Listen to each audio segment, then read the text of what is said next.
Well, morning guys, Richie from Drifter Manax here. What could be better than the Arrma Kraton 4x4 4S BLX? Well, they're in stock down here at JJ Customs, and I thought I'd put it on the bench against its bigger brother, the Arrma Kraton 6S. Yours for $550, yours for about $400. So guys, given the money, which one would you go for? I'm going to look around them in a bit more detail, but specifically, I'm going to put this one down on stand first of all, and have a good look at what we get for our $400. So guys, hit me up with your first impressions of the Arrma Kraton 4S. What are we thinking of that colour scheme?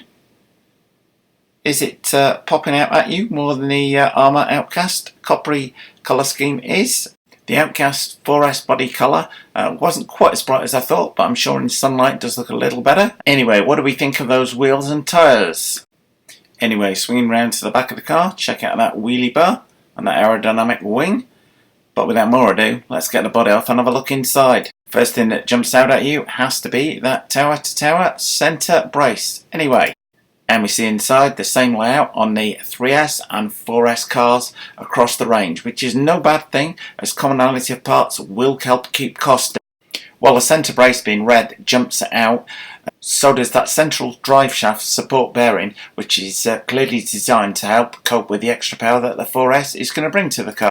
Anyway, starting at the front, you will note the fully adjustable suspension, both front and rear, and you also note plastic drive shafts throughout the car. We've got plastic shocks, which are adjustable with spacers, as opposed to threaded big ball ones, made of metal on the 6S car. Moving on down, we've got our steering servo on the left. Then we have our ESC sitting on top of a waterproof receiver box. The car can take two 2S batteries or a single 4S pack with a jumper lead. And one very obvious new addition is that fan on top of the brushless motor. In the way is the new castellated slipper clutch. And just check out that rear suspension. There's plastic shocks on there, plastic shock tower, and that rear wing. Time for a quick scan down the underside of the chassis, which in the case of the 4S car is all plastic. And note the side guards to keep any mud out of the car.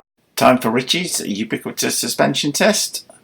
Lift the front wheel there until the rear just begins to come off the ground. That's 5, maybe coming up on 6 inches of travel on there, guys. That was more than I was thinking, but it looks like more than the Outcast on there. Anyway, let's check the rear out. Same thing, lift that rear wheel until the front just begins to come off the ground.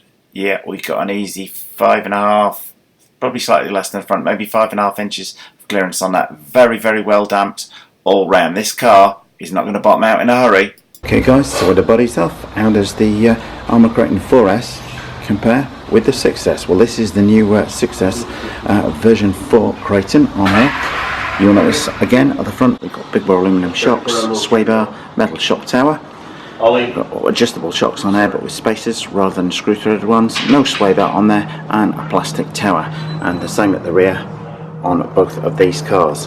The 6S version has the all metal drivetrain, including the new slide out easy gear change on the side there. And something new to both the Outcast 4S and the Kraton 4S, hidden away in the casing there, is a castellated slipper clutch system, which should prove much stronger and hopefully capable of handling that 4S power. Plastic central drive shaft, plastic drive shafts all round on the car as well, whereas everything on the 6S version is metal.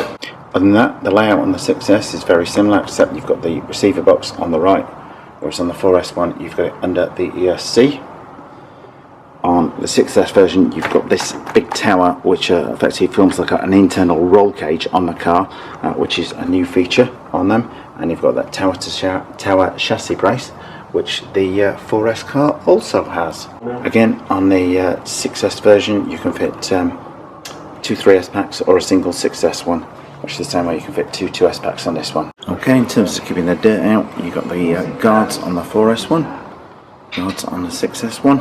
So one of the big differences is that roll cage protecting everything. You've got that same safeguard on the 4S one, so you're going to have to be a little bit careful with that body. Okay, the rear wing on the 4S car is near identical to the one on the 6S.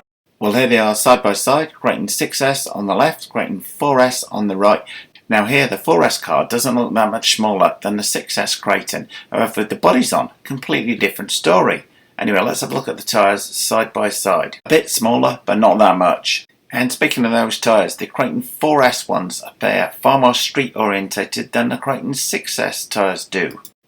Okay, quick scan down the underside of both cars. The Kraton 4S, you've got a plastic chassis which helps keep the cost down. You will note the wheelie bar at the back. Note on the Kraton 6S, no wheelie bar on there, folks. I guess it's a fairly common aftermarket edition, but do let me know. And you've got an all steel chassis on the Kraton 6S. But as I say, $550 running on 6S, $400 running on 4S. I would say, guys, my personal opinion is, if you're going to buy one of these to modify it, don't buy this car. Buy that one, because the money, if you're going to spend $150 modifying that one, you might as well buy this one in the first place. Hope that makes sense there, guys. Do have your say on that as ever. Okay, guys, so I hope you enjoyed that short overview of the Arrma Kraton 4S, and hopefully that comparison against the Arrma Kraton 6S proved worthwhile as well.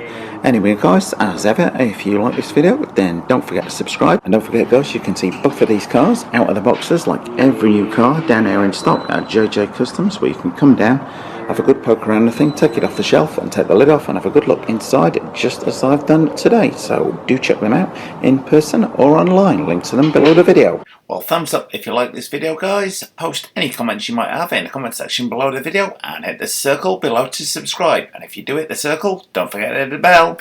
And if you like the look of either of these cars, then get yourselves down to JJ Customs in San Jose, or give them a call or drop them an email, where they'll be happy to answer all of your questions on these cars.